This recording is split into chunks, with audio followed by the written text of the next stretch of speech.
नाग पंचमी मनाते तो सब हैं, क्या आप उसके पीछे का कारण जानते हैं? क्यों नाग पंचमी मनाई जाती है और क्यों हम नाग देवता की पूजा करते हैं? भारतवर्ष में नाग को भी देवता माना जाता है, ऐसा क्यों होता है? आइए जानते हैं इसके पीछे की कथा। और अगर आपकी कुंडली में काल सर्प दोष होता है ना, तो उसका निवारण भी आप नाग पंचमी वाले दिन ही करते हैं। तो भगवान शिव से जुड़ी हुई ये कथा, क्यों भगवान शिव के गले में वासुकी नाग है, क्यों भगवान शिव आभूषण के रूप में एक नाग को पहनते हैं, इसके पीछे का जो राज है ना, वो काफी सारे लोग हैं, काफी सारे भक्त हैं जो शायद जानना चाहते हैं और उनको नहीं मालूम है। तो वही कथा शुरू होती है समुद्र मंथन के दौरान। जब समुद्र मंथन हो रहा था तो नाग देव वासुकी, जो कि सबसे विशाल नाग हैं धरती पर, उनसे बोला गया कि आप समुद्र मंथन में देवताओं और असुरों की मदद कीजिए, क्योंकि सबसे बड़ा कोलैबोरेशन हुआ था धरती पर, नाम था समुद्र मंथन। उसको उतने विशाल काय समुद्र को मथने के लिए, जैसे हम लोग दही बिलोते हैं ना, उस तरीके से मथने के लिए एक विशाल रस्सी की जरूरत पड़ने वाली थी। और रस्सी इतनी बड़ी थी नहीं, रस्सी के रूप में उसको मथने के लिए, बिलोने के लिए जरूरत पड़ी एक सांप की, एक सर्प की।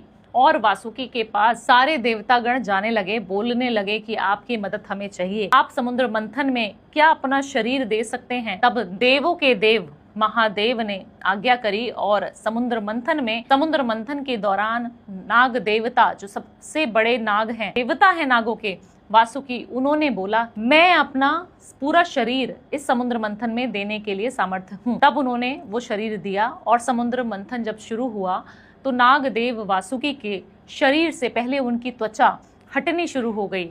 उनकी त्वचा के बाद उनका जो अंदर का मांस था वो भी विलीन होना शुरू हो गया, वो भी समाप्त होना शुरू हो गया और उनके शरीर पर काफी सारे चोटों के निशान पड़ने लगे। जब देवताओं का और असुरों का समुद्र मंथन खत्म हो गया, तब दोनों ही लोग अपने अपने लोकों में जाने लगे। समुद्र मंथन के बाद देवता अपने देवलोक में और असुर अपने असुरलोक में जाने लगे, पाताल लोक में जाने लगे। तब सिर्फ महादेव खड़े हुए और उन्होंने वासुकी से बोला कि वासुकी, तुम्हारा जो त्याग है ना, जो तुम्हारा बलिदान है, वो खाली नहीं जाएगा, मैं तुम्हें अपनाऊंगा। क्योंकि जो देवों के देव थे, महादेव थे, उन्होंने बोला तुमने जो अपनी देह का त्याग किया है, जो तुमने अपने बारे में बिल्कुल नहीं सोचा और मेरे लिए, इस समाज के लिए, इस धरती के लिए जो भी आपने अपने प्राणों की आहुति देने की सोची है, वो व्यर्थ नहीं जाएगी। मैं आज से ये वरदान देता हूँ कि तुम हमेशा मेरे गले में आभूषण की तरह विराजित होगे। तब देवों के देव महादेव ने उनको अपने गले में विराजित किया। तभी से लेकर आज तक हम सभी जानते हैं